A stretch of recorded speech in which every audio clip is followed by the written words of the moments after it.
Your knife won't cut. It used to slice through tomatoes with no pressure. Now it crushes them.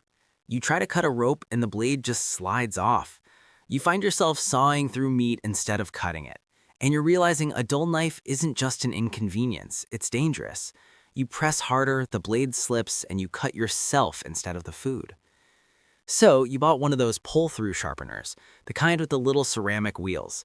You dragged your knife through it a few times and it seemed sharper for about 10 minutes. Then it was dull again, only now it's worse. The edge is chipped, uneven. The sharpener scraped metal off, but it didn't create a real edge. You've damaged your knife trying to fix it. Meanwhile, in Japan, for over 1,000 years, craftsmen have been creating edges so sharp they can shave hair and slice paper with no resistance. They're not using fancy gadgets. They're using water stones, and a method so precise the result is a blade sharper than anything you can buy from a factory. They're using the same stones swordsmiths use to finish samurai swords, the same technique barbers use for straight razors. And it's a skill you can learn in an afternoon that will keep every knife you own sharper than it's ever been.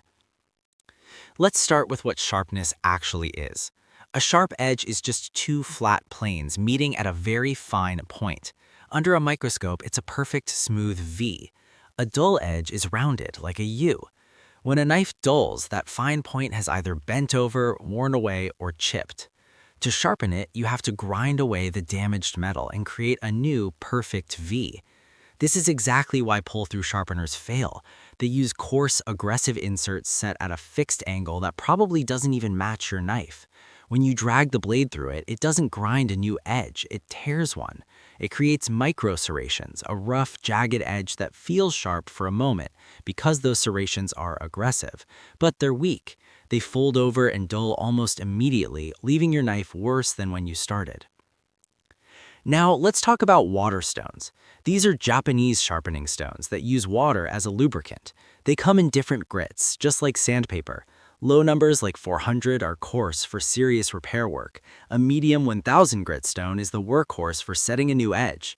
And a high grit stone, maybe a 3000 or 6000, is for polishing that edge to surgical sharpness. Here's how you do it. First, you prepare the stone. If it's a soaking stone, you submerge it in water for about 10 minutes until the bubbles stop. Place it on a damp towel on your counter so it doesn't slip. Now the most important part, the angle.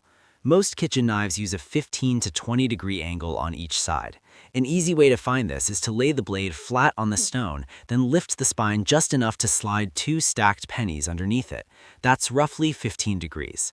What matters more than the exact number is consistency. You have to hold that same angle through the entire process. Hold the knife handle with your dominant hand.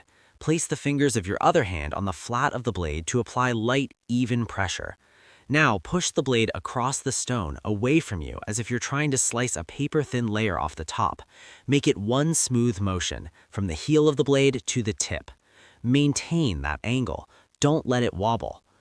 When you reach the end of the stroke, lift the blade, bring it back to the start, and repeat.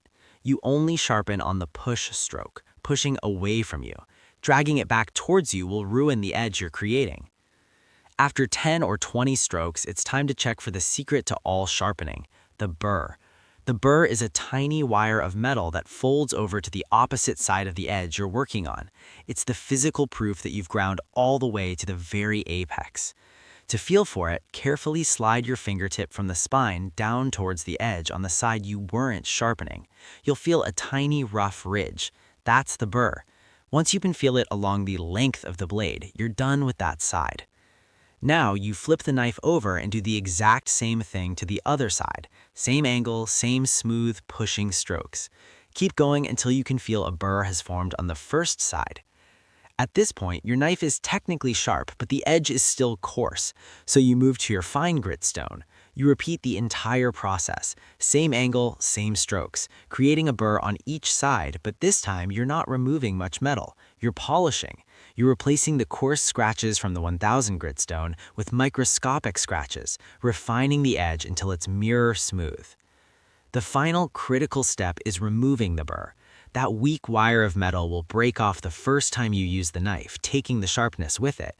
To remove it properly, you perform a few very light strokes on the fine stone, alternating sides.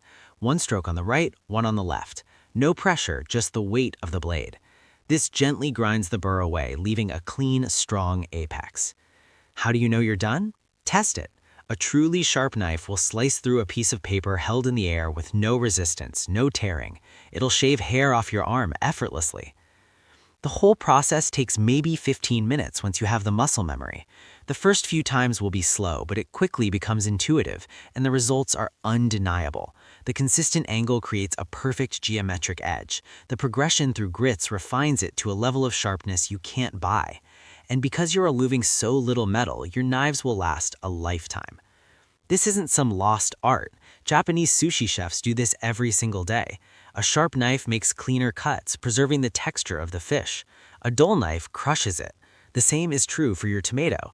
A sharp knife is safer too. It requires less force, which means more control and fewer accidents.